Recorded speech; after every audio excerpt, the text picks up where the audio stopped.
খিদে পেয়েছে, কখন খেতে দেবে? এই তো শোনা হয়ে গেছে। কি এটা? এটা দেখো, এটা এটা হচ্ছে কচুরমুখী।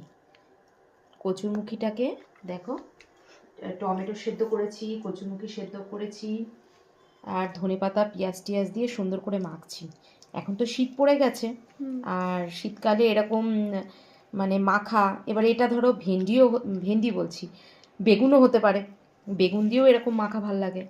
আর আর কচুরমুখী দিয়ে এই মাখাটা খেয়েছিলাম আমার এক বৌদির বাড়িতে, মানে বাপের বাড়িতেই আমার বড় জেঠিমার বাড়িতে আমাদের এক বৌদির বাপের বাড়ির থেকে দেশে নাকি এরকম করে ওরা আলু মানে কচুরমুখী মাখে এরকম করে, এরকম কাঁচা পেঁয়াজ, কাঁচা তেল, তারপরে কাঁচা লঙ্কা, ধনেপাতা, তারপরে পেঁয়াজ সব কিছু দিয়ে আর টমেটো সেদ্ধ দিয়ে এরকম করে সুন্দর করে মাখে, জানো তো। এটা দিয়ে ভালো লাগে, খেতে সুন্দর লাগে। তুমি তো আজকে খাবে, তো খেয়ে বলবে কেমন লাগে আজকে মাখাটা।